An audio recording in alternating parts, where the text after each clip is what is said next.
Vale, pues nada, lo primero de todo, muchísimas gracias a la Red CIDE y al Cluster por organizar este evento. Durante la próxima horita aproximadamente vamos a estar hablando, ¿no?, sobre todo el conocimiento que nosotros hemos ido adquiriendo después de estar planteando, desarrollando, desplegando infraestructura escalable para más de 100 empresas diferentes.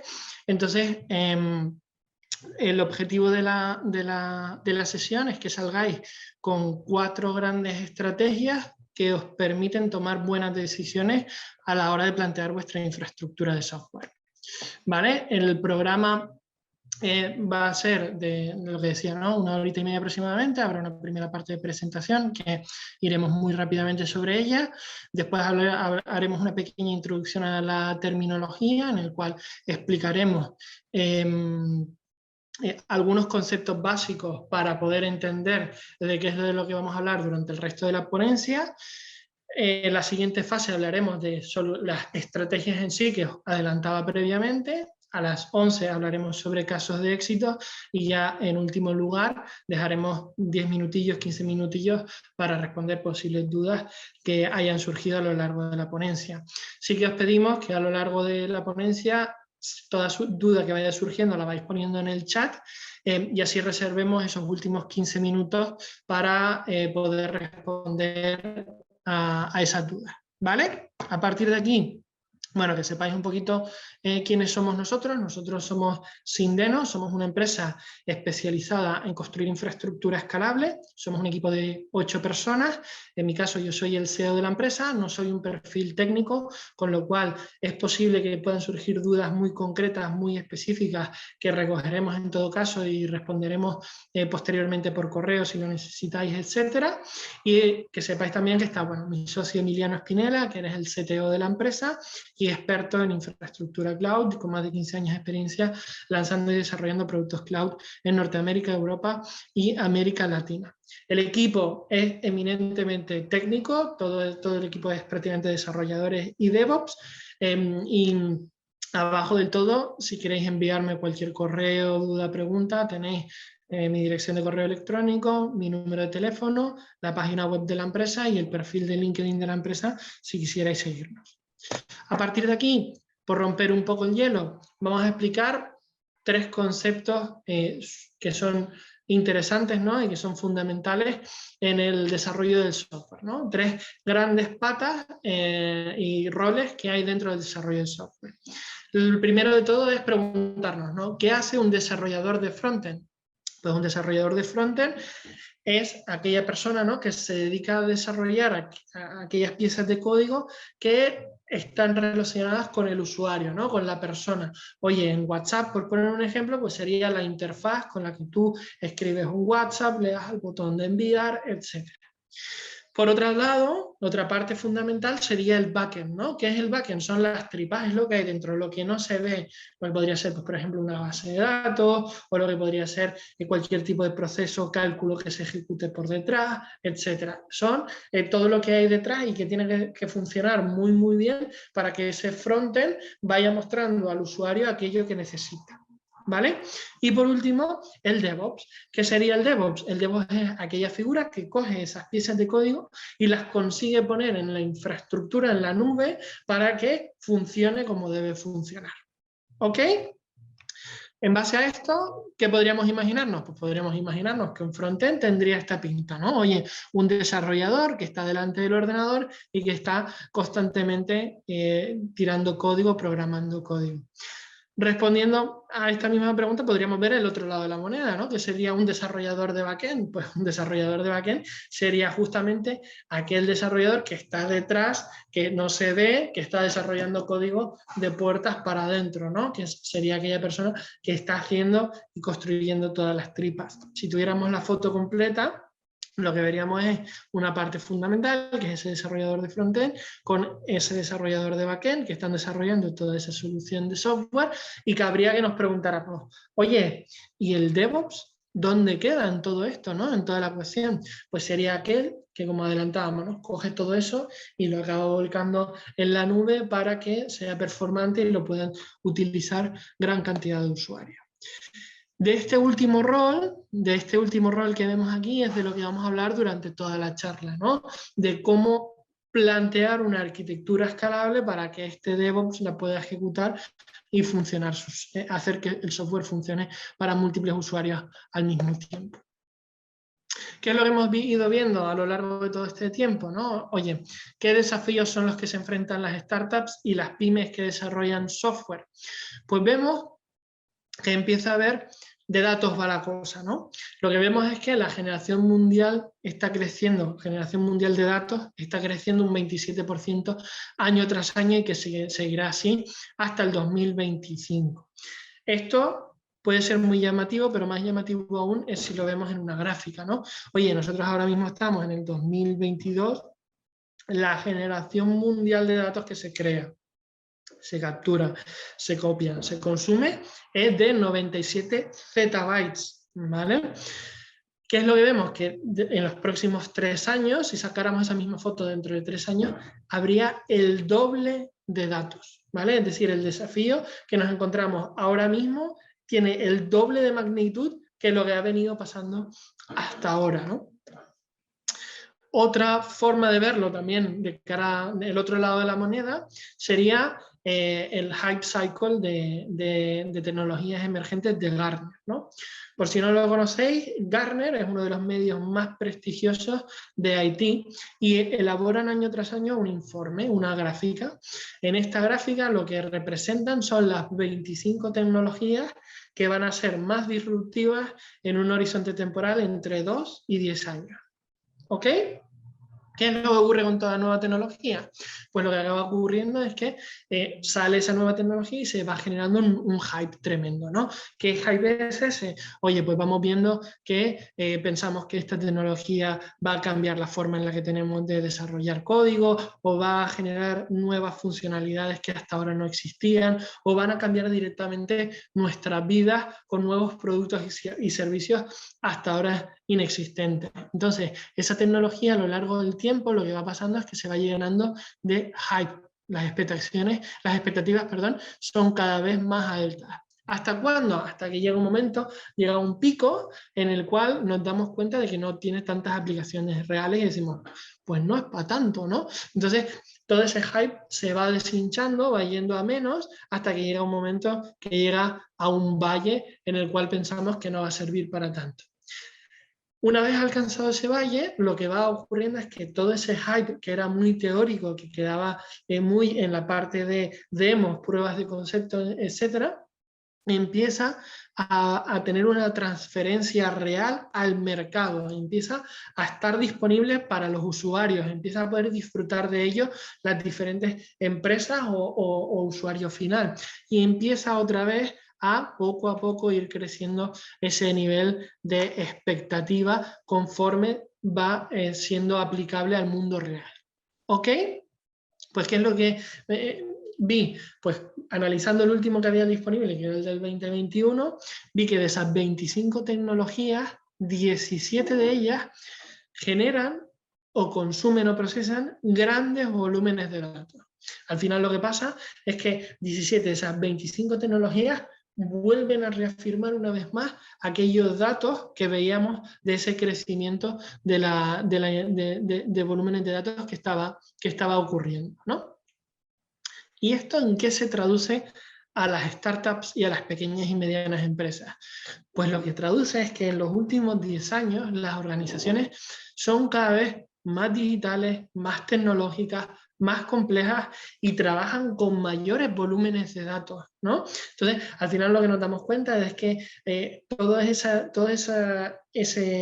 complejidad hay que conseguir que sea escalable, conseguir que sea sostenible y que sea mantenible, ¿no? Es a partir de aquí donde vamos a ir compartiendo, ¿no? Y donde vamos a ir viendo esas 4 estrategias, 4 aprendizajes que hemos ido teniendo a lo largo del tiempo. ¿Qué es lo que ocurre si no se resuelve o no se plantea una estrategia adecuada? ¿Cuáles son las consecuencias? Pues las consecuencias al final es que mi software se rompe, ¿vale? Al final lo que acaba ocurriendo es que hay indisponibilidad de servicio, es que intento acceder a una página web y no puedo acceder a esa página web porque me aparece el error 404 no está disponible. Lo que ocurre es que intento abrir una aplicación en mi móvil y me sale un mensaje de error y se tiene que cerrar, ¿no? Seguro que a nosotros como usuarios hemos visto ese lado de la moneda, pero lo que no vemos es lo que hay por detrás. Lo que hay por detrás es que hay un CEO estresado, nervioso, enfadado, que no es capaz de resolver en un corto periodo de tiempo porque no ha sido capaz de preparar su infraestructura para tener un mayor volumen de usuarios. ¿Ok? ¿Qué es lo que queremos compartir aquí? Oye, para mí sería un éxito que después de este webinar nos fuéramos con 4 conceptos muy claros, 4, literalmente 4, que nos permiten resolver los distintos problemas a los que nos enfrentamos a la hora de poder escalar nuestra solución. ¿Ok? La primera de todas, ¿cuál es? Divide y vencerás. ¿Qué es lo que planteamos aquí?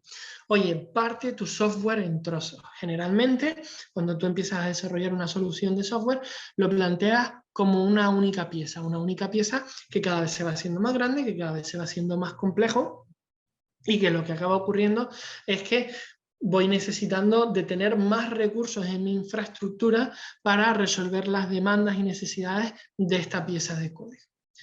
¿Qué es lo que nos vamos dando cuenta según nuestro software va evolucionando y se va haciendo más maduro? Pues que hay distintas funcionalidades dentro de todo este código que pueden funcionar de una manera independiente, que pueden tener, que puedo meter en infraestructuras diferentes, por hablarlo de una determinada manera, partirlo en trocitos, y que al final cada una de ellas, de forma independiente, consigan que funcionen como una sola. En este caso, ponemos el ejemplo de si partiéramos este software en 6 trozos, ¿no? Al final tenemos 6 piecitas diferentes, independientes grupos de funcionalidad, que deben ser capaces de funcionar como una única pieza.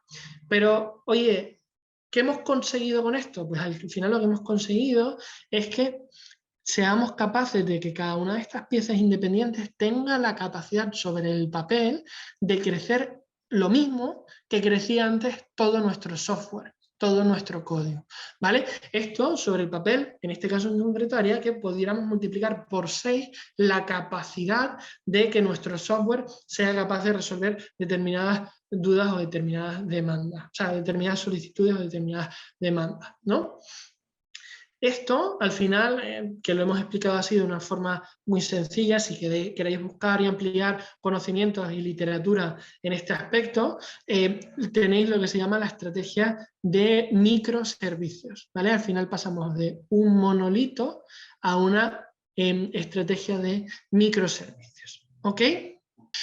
La segunda gran aprendizaje es ser agnóstico y escalable. ¿Vale? Dentro del desarrollo de software hay varias capas y varias de esas capas son la de infraestructura, la más baja, la más que está más abajo del todo. ¿Vale? Los hyperscalers, los grandes proveedores de infraestructura, son Amazon Web Service, son Google Cloud, son Azure, también está IBM, DigitalOcean, hay muchísimos, ¿vale? Pero aquí pongo los más grandes, los más representativos, con los que lo hacen el 80% de las empresas que desarrollan software. Esta infraestructura es genial, es fantástica, ¿vale? Y estos proveedores te dan un montón de soluciones que te permiten agilizar muchísimo, ¿vale? ¿Qué es lo que ocurre? Que es una estrategia que puede ser interesante considerar y valorar desde determinadas etapas, aconsejable desde una vez que ya has superado la fase de MVP, una etapa, una estrategia interesante es la de plantar una capa entre vuestra solución de software y ese proveedor de infraestructura que te permita ser agnóstico del proveedor de infraestructura o lo más agnóstico posible. ¿Qué significa esto? Significa que tú, cuando desarrolles software, no te acoples tanto con tu proveedor de infraestructura. ¿Por qué? Porque el día de mañana a ti te puede interesar pasar de un proveedor a otro, bien porque tenga mejores condiciones, bien porque tenga un perk que te pueda resultar atractivo, bien porque tenga determinadas ventajas en un proveedor que otro no te da. Entonces, puede ser muy interesante plantear esta capa agnóstica que te permita ir desplegando cada uno de esos cubitos, cada una de esas microservicios que hablábamos antes, de forma independiente y agnóstica a tu proveedor de infraestructura. Quien dice 1, dice 6, 60 o los que sean en cada una de las soluciones de software, ¿no? Al final es que esa capa te permita no solamente ser agnóstico al proveedor de infraestructura, sino también ser escalable. ¿Ok? El que dentro de esa capa tú puedas ir metiendo tus diferentes piezas de código. ¿Cuál es la solución mágica? Y hablaremos aquí, estamos hablando aquí, ¿no?, de tecnología que te permite hacer esto. Pues una de ellas es Kubernetes, ¿vale? Kubernetes, por si no lo conocíais, es el líder open source, ¿vale?, de esta solución tecnológica, ¿vale? Al final lo que te permite es que estas distintas piezas de software que están dockerizadas lo metas dentro de este clúster y te permita crecer en recursos y aprovechar muy bien los recursos siendo agnóstico del proveedor de infraestructura. ¿Cuál es el objetivo de la reunión? Que cuando salgáis de aquí tengáis las herramientas para vosotros poder montar esto, ¿vale? Tiene una complejidad técnica, hay una curva de aprendizaje elevada, pero que sepáis que existen las soluciones para que sin gastar un euro en recursos podáis empezar a implementar estas estrategias. Aquí tenéis el enlace a Kubernetes, ¿vale? Por si os interesa esta formación, para que sepáis, después os las compartiremos si estáis de acuerdo a vuestros correos electrónicos, de tal forma que tengáis el enlace y podáis empezar a toquetear con estas tecnologías, ¿no? Kubernetes es el que os comentaba, es el líder open source, ¿vale? Sin embargo, existen otras alternativas de otros proveedores que te facilitan y te permiten el reducir esa curva y ellos te hacen la gestión por ti, ¿no? Entonces, que sepáis que existen alternativas como es Google Kubernetes Engine, Amazon EKS o Azure Kubernetes Service, ¿vale? He querido mostrar cuáles son los más representativos, pero también existen otras alternativas de Kubernetes o Kubernetes gestionado en el mercado. ¿Ok? ¿Vale? Siguiente gran estrategia, ¿vale? Automatizar el despliegue. Permitirme que aquí hay una errata, pero no es el desarrollo de software, no es que haya alguien que vaya a desarrollar, algún robot que vaya a desarrollar el software por nosotros, sino va a haber alguien que va a ser capaz, o algo que va a ser capaz de automatizar el despliegue una vez el código ha sido desarrollado, ¿vale? Si estáis acostumbrados a desarrollar soluciones de software, seguro que habéis vivido un momento emocionante que es el desplegar, ¿no?, vuestra solución al cliente, ¿no? Oye, lanzamos una nueva versión que va a tener nuevas funcionalidades, es un momento genial, el cliente lo vive como un momento chulo porque le va a permitir tener determinadas mejoras. Sin embargo, además lo que se suele hacer, ¿no?, es, oye, esto lo vamos a lanzar el viernes a última hora, que sabemos que el sábado y el domingo lo usan pocas personas y así podemos ir corrigiendo si hay fallos, etcétera, a lo largo del fin de semana. Y ya el lunes que la aplicación lo vuelve a tener muchos más usuarios. ¿Qué es lo que acaba sucediendo? Pues lo que acaba sucediendo es un pequeño drama, ¿vale? Y es, oye, lanzo esta versión, qué guay, chulo, maravilloso, y resulta que empieza a tener muchísimos más fallos de los que pensaba, empieza a detectar que hay muchísimos más errores de los que me había podido dar cuenta porque no lo había probado con prácticamente ningún usuario previamente, y mi fin de semana se acaba convirtiendo en un infierno, ¿no? Oye, tengo que corregir un montón de bugs que no sabía que tenía hasta que no lo he lanzado a producción, ¿vale? Entonces, ¿por qué pasa esto? ¿No? Pues uno de los motivos por los que pasa, al final, es que para poder conseguir que tu solución de software que funciona muy bien en tu ordenador o en el ordenador de los desarrolladores, hasta que finalmente está disponible para el usuario en su teléfono móvil, página web o lo que sea, lo que ocurre es que hay que ejecutar un montón de tareas manuales.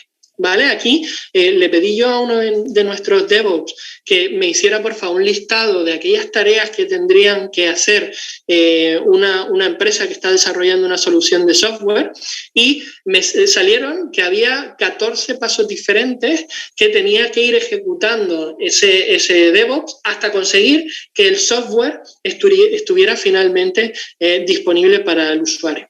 Estas tareas manuales parece que no, pero consumen bastante tiempo, ¿vale? Al final, ¿qué es lo que ocurre? Yo lanzo todo y el último stage, el último paso es rezar, por favor, que no pase nada, que no se rompa nada, que todo vaya bien.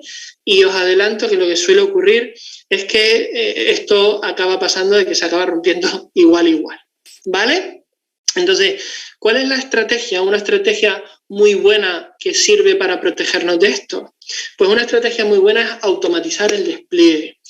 Confiar en una solución de software que al final lo que te permita aquí, para que os hagáis una idea, serían cada uno de los pasos que os describía aquí, ¿vale? Son cada uno de los pasos que irían en estas columnas, ¿vale? Que veis aquí. De tal forma que cuando tú vayas a desplegar tu solución de software, no lo hagas una sola vez, sino lo puedes hacer decenas o cientos de veces antes de que el usuario final lo esté disfrutando. ¿Por qué? Porque al final lo que te va a permitir es detectar muchos fallos antes de que esté disponible para el usuario final. ¿Qué es lo que pasa si no hacemos este tipo de estrategias, ¿no? De automatizar los despliegues? Pues al final lo que ocurre es que cuando detectamos un fallo aquí, este fallo es caro, ¿vale? Es decir, en este pipeline que descubríamos, aquí estaría, en el lado izquierdo estaría el lado del código, donde están desarrollando el equipo de desarrollo, y en el lado derecho estaría el lado del usuario, ¿vale? Que ya es capaz de disponer de esa solución de software. Si detectamos un fallo aquí, este fallo va a ser muy caro. ¿Por qué? Porque al final lo que va a ocurrir es que va a producirse indisponibilidad de servicio, va a haber un lucro cesante, va a haber malas sensaciones, malas votaciones de esa solución de software, y resolverlo va a ser mucho más crítico a que si lo encontramos en fases tempranas. ¿Vale? ¿Por qué? Porque aquí las consecuencias son mucho más bajas. Entonces, aquí con lo que nos tenemos que quedar con este gran aprendizaje es, si tú consigues automatizar el despliegue y que cada uno de estos stages tú los hayas podido comprobar que funcionan correctamente, no una ni dos veces, sino cientos de veces, porque al desarrollador o a ese DevOps no le cuesta un montón de horas hacer esas comprobaciones, sino lo hace una vez y eso ya se queda hecho para cada una de esas veces que se vaya a comprobar, al final lo que tú vas a conseguir es que tu software, cuando llegue al usuario final, no tenga tantos errores, ¿vale? Entonces, el gran aprendizaje aquí es lanza todos tus errores, ¿vale? Intenta detectar todos esos errores lo más a la izquierda posible de tu pipeline. Te va a permitir ahorrar mucho dinero, ¿ok? Eso, en la arquitectura que estábamos mostrando antes, en esa solución escalable, que tendría esta pinta, ¿no? Tú tendrías esa capa agnóstica que habíamos hablado, que se interpone entre los proveedores de infraestructura y los distintos microservicios o piezas de software en contenedores que tenemos ahí contenidas, y lo que tenemos es ese robot, ese automatismo que lo que te va a permitir es estar desplegando de forma automática en cada ocasión. ¿Ok? ¿Sí?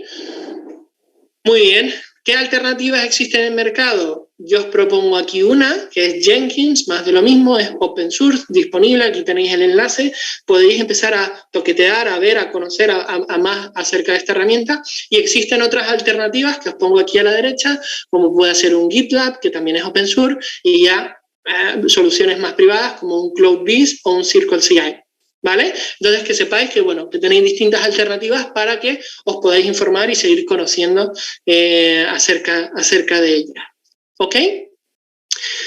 Y ya por último, ¿vale? Os quería comentar una parte más innovadora. Todo lo que hemos visto hasta ahora son estrategias que funcionan, que llevan tiempo en el mercado y que se han lanzado bastante tiempo en el mercado, que son muy interesantes.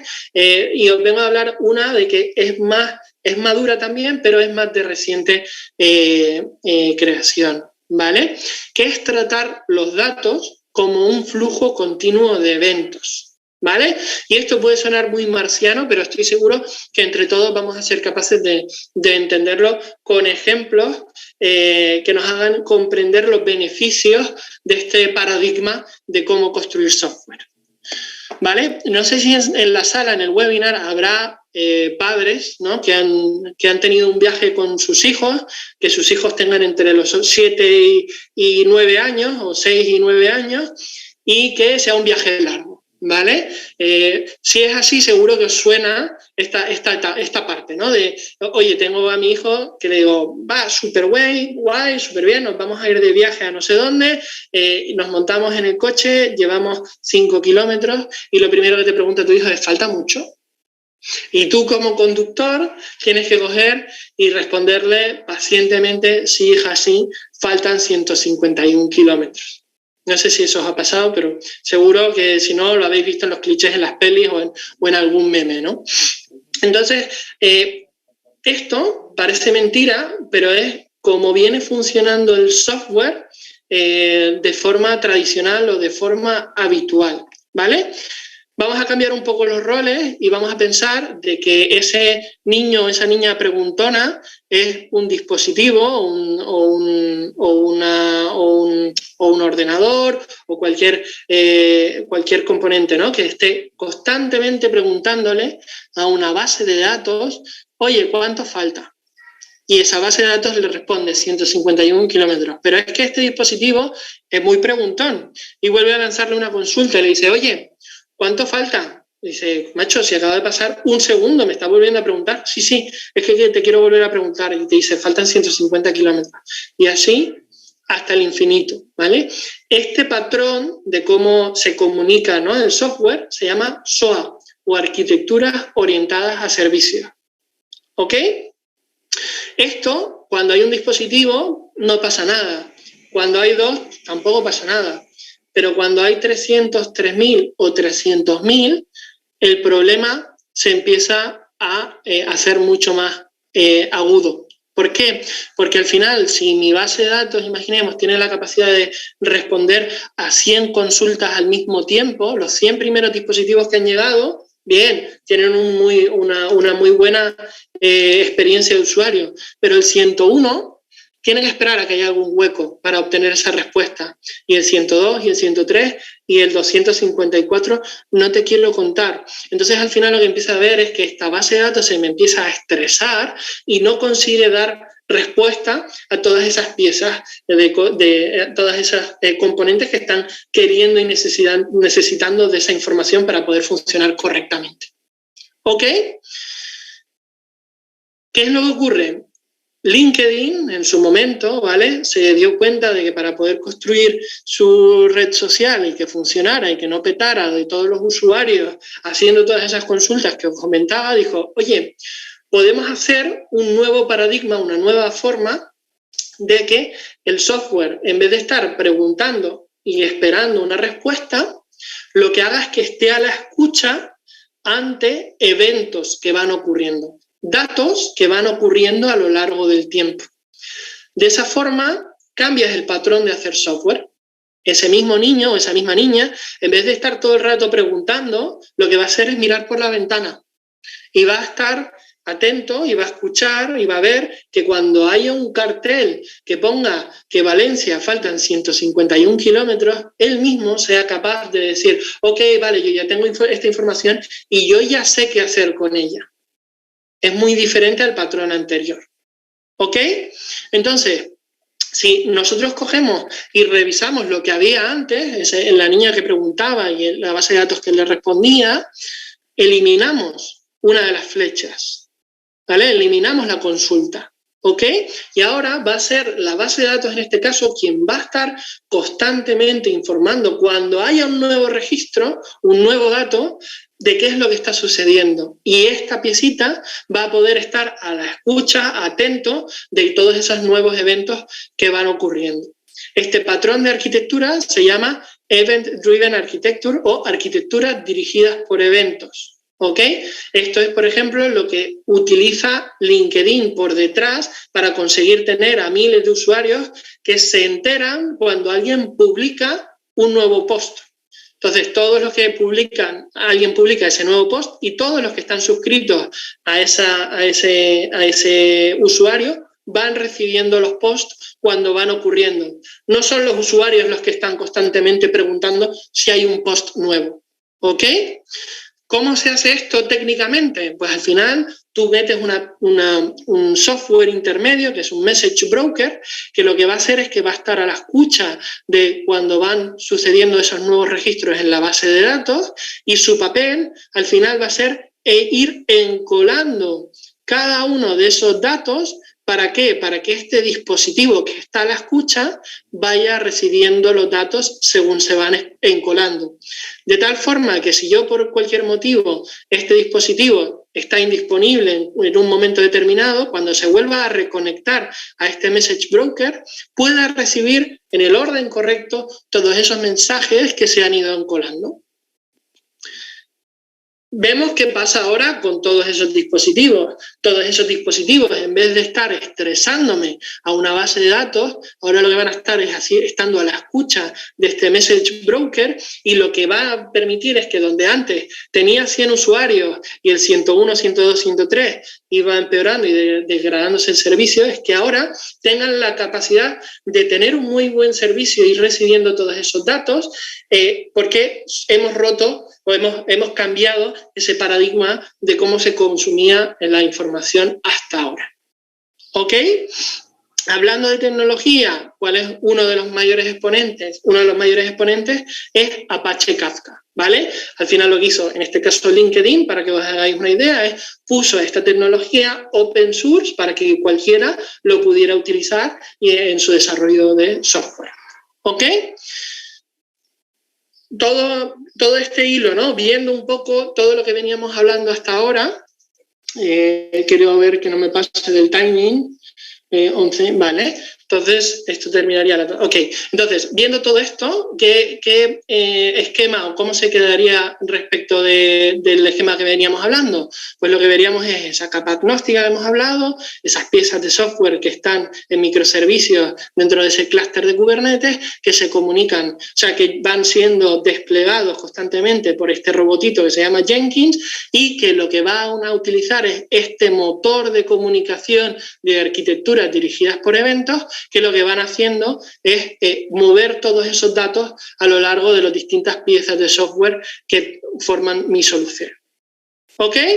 Más de lo mismo, alternativas que existen, tenéis Kafka, el enlace para que lo podáis descargar. También está RabbitMQ, que es una alternativa también open source que podéis utilizar, y alternativas privativas como puedan ser un Confluent o un Amazon SQS. Y por último, súper rápido, para que tengamos tiempo para lanzar las preguntas, ¿vale? Os voy a contar muy por encima uno de los clientes que tenemos, que es OnSite, que se dedican a hacer congresos virtuales. Ellos, el problema que tenían cuando hacían estos congresos virtuales, era una empresa tradicional de software, y lo que ocurría era que les empezó a ir muy bien con la pandemia, porque todo el mundo empezó a tener que tener esos congresos virtuales online, y lo que ocurría es que cuando llegaban al usuario 150, petaba. Tenían un evento de 250 personas y lo que empezó a ocurrir fue pues, que se empezó a romper. Degradación de servicios, los clientes no estaban contentos, etc. ¿Ok? En definitiva, lo que ocurría era que su software no estaba preparado. Nosotros lo que hicimos fue, oye, vamos a ver qué es lo que tenéis detrás, ¿no? Y vimos que tenía una solución, era muy buena técnicamente, pero era muy sencilla y lo tenían todo metido en un único sitio, ¿vale? Al final lo que ocurría dentro de toda esta solución es que el middleware, pero bueno, para no ponernos técnicos, esta piecita de software hacía unos determinados cálculos cada 10 segundos que lo que hacía era que se consumían todos los recursos de este servidor y acababa rompiéndose. ¿Qué es lo que hicimos? Pues dijimos, oye, con todo lo que sabemos, vamos a aplicar, ¿no?, estas distintas estrategias que os puedan aportar valor. ¿Y cuáles fueron las primeras que le propusimos? De todas las que hemos ido viendo a lo largo de este webinar, eran divide y vencerás, agnóstico y escalable, automatiza el despliegue y los datos como un flujo continuo. Pues lo primero que hicimos fue, oye, divide y vencerás y los datos como un flujo continuo. Entonces lo que hicimos fue, mete cada una de estas piezas de software en un servidor independiente, te va a permitir esto tener mucha más escalabilidad en cuanto a usuarios, que no se formen tantos cuellos de botella, y metemos en este caso un Kafka, que lo que te va a permitir es ir encolando los distintos mensajes que se van produciendo con los usuarios, y después, a un ritmo más pausado, determinados cálculos que en ese momento antes hacías de forma instantánea, pues lo que va a haber es distintos componentes que lo van a poder ir haciendo a un ritmo más pausado, de tal forma que no te comas todos los recursos de tu servidor. Y ahora la siguiente fase en la que se encuentran son estos otros dos puntos: agnóstico y escalable, y automatizar el desarrollo. Entonces lo que le decimos es, oye, perfecto, ya estas piezas de software las tienes de forma independiente, hay que hacer algunos pasos intermedios, ¿no? Pero lo que vamos a hacer ahora es meter todas esas piezas en un clúster de Kubernetes, de tal forma que tengas mayor capacidad de escalabilidad y que seas agnóstico de tu proveedor de infraestructura, y vamos a meter un Jenkins que lo que te va a permitir es automatizar determinadas tareas que haces en el despliegue de tu software. ¿Ok? Consecuencias de esto, ya pueden meter más de 1000 usuarios sin que se rompa, sus 1000 usuarios concurrentes, streaming de vídeo, que consume muchos recursos, etcétera, sin que se rompa su software, y además empiezan a poder sacar nuevas funcionalidades. ¿Como cuáles? Pues al final cada clic es un evento que pueden monitorear, y esto lo que le permite es conocer el usuario y el comportamiento del usuario en tiempo real. Y no solo eso, sino que les tiene una herramienta muy potente para saber cómo está funcionando la plataforma en tiempo real, pero también para obtener un montón de métricas de esos usuarios, de cómo se han ido comportando, y poder pasar informes a sus clientes, que son al final quienes organizan los congresos. ¿Ok? Ya está, no me enrollo más porque quiero pasar a las preguntas para ver si hay alguna duda que resolver y que podamos abrir los micros. Y aquí están las 4 conclusiones. Divide y vencerás, automatiza el despliegue, agnóstico y escalable, y tratar los datos como un flujo continuo de eventos. ¿Ok? Momento de preguntas. Abrimos micros y cualquier duda que pueda surgir lo vamos resolviendo.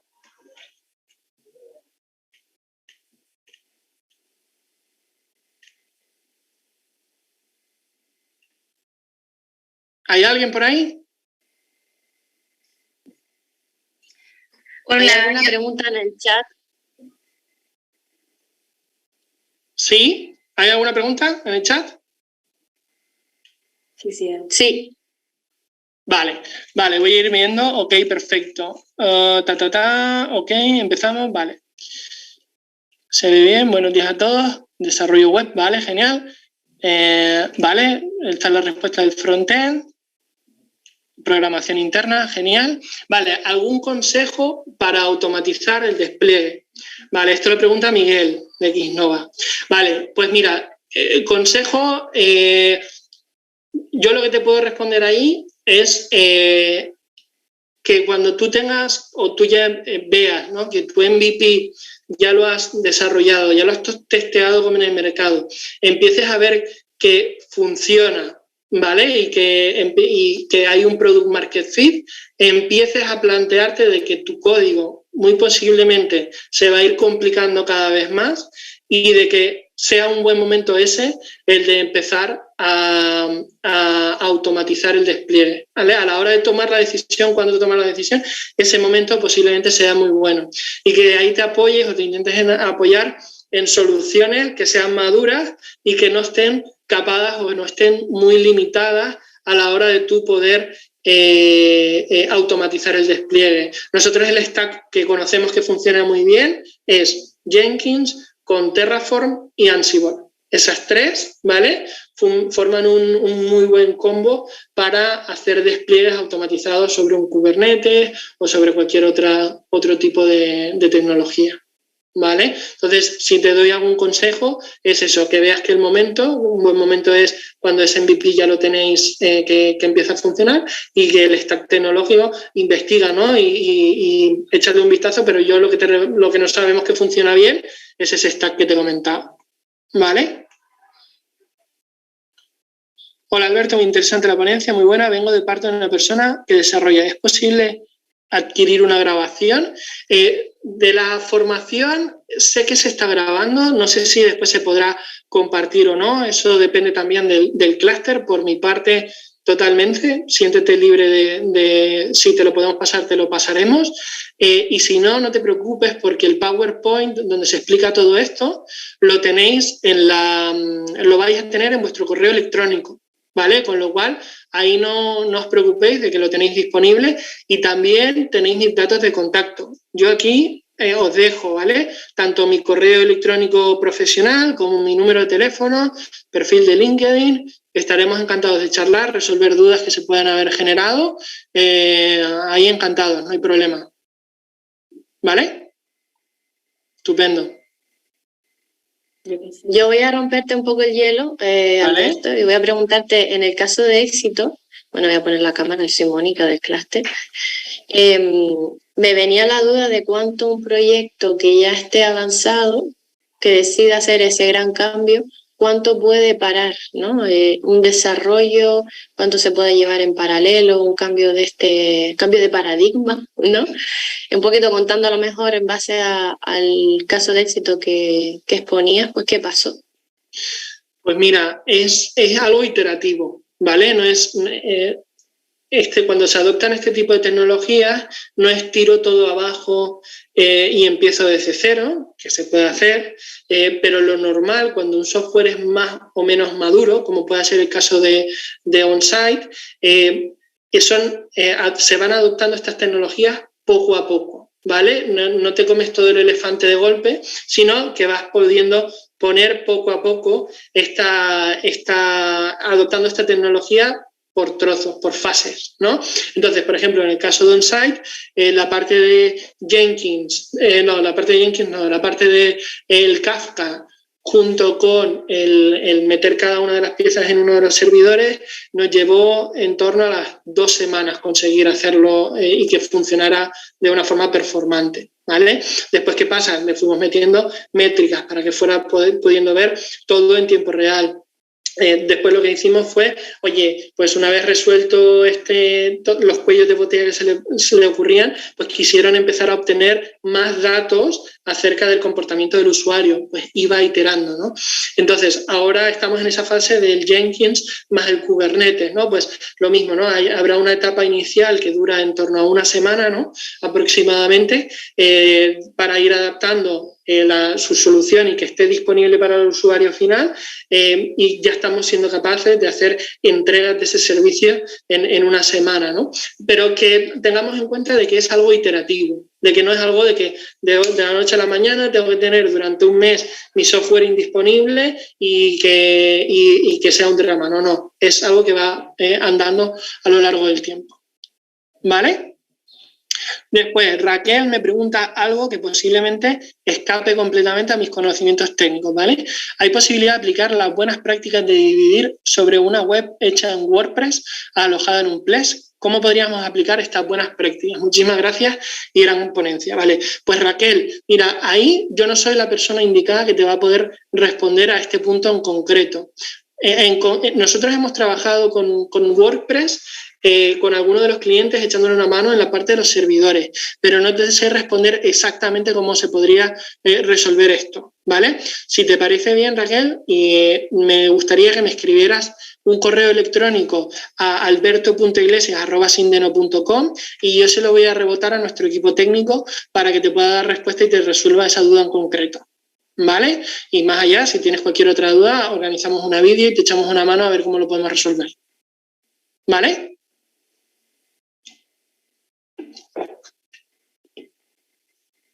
Bueno, y me animo para aprovechar los minutitos que nos quedan. También te pregunto, Alberto, la diferencia que han vivido ustedes entre empezar a trabajar con startups o empresas ya más consolidadas. Y me refiero al tema de la cultura del cambio, ¿no? De cuánto a lo mejor las empresas que ya están en marcha y funcionan lo que tienen, se resisten más al cambio que aquellos que son más novatos, ¿no? Aquellas empresas más nuevas y que desconocen este tipo de, esta manera de trabajo. Si has notado alguna diferencia, un poquito por animar a las empresas que están aquí, ¿no? Que conocemos algunas y que, bueno, que a lo mejor no tiene nada que ver, que es simplemente una cuestión de mentalidad y no de si una empresa es una startup o es una empresa tradicional. Pues mira, hay de todo. Y nos hemos encontrado con startups que tienen algunos conocimientos muy profundos o algunas prácticas que saben que les funciona bien y que están muy resistentes al cambio, ¿vale? Y nos lo hemos encontrado tanto en startups como también nos lo hemos encontrado en empresas que llevan mucho tiempo funcionando en el mercado. Lo que sí que hemos visto es una diferencia en la toma de la decisión, ¿vale? Es decir, una startup en general suele ser mucho más ágil en la toma de la decisión que una empresa con un software más maduro. Al final, sí que ahí vemos un cambio. Estamos hablando de que una startup, desde el momento en el cual presentamos la solución, hacemos un workshop con ellas, etcétera, la decisión de, venga, vamos a empezar a implantarlo, suele ser cuestión de semanas, una semana y media como mucho, y en empresas más tradicionales suele llevar más tiempo. Porque también es lógico, porque hay que valorar determinados aspectos de que pueda ser que esa solución de esa pequeña y mediana empresa, si es más madura, tenga una mayor complejidad y haya que tener muy claro el caso o cómo hacerlo, ese roadmap, antes de tomar la decisión.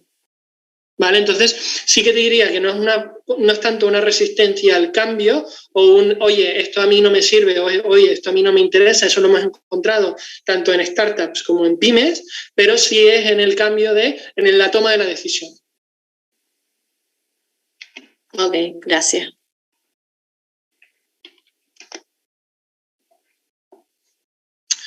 Vale, pues muy bien. Por mi parte, si nos surgen más dudas... Yo creo que lo explicaste demasiado bien. Pues mira que es un tema complicado, ¿no? Pero no quería que fuera muy técnico, sino que se entendiera a nivel de estrategia y ya está. Bueno, de todas maneras, le vamos a mandar el correo a los que se han inscrito. Si alguien no entró de rebote, pueden solicitar la información por correo electrónico, asidedigital@clusterset.com, ¿vale? Y bueno, que les mandaremos la presentación, intentaremos también mandarles la grabación y todos los contactos de Alberto y Sindeno, que agradecemos que hayan dedicado este tiempo al clúster, a todos nosotros y a la red CIDE Digital. A vosotros por invitarme, yo encantado. Cuando queráis, repetimos.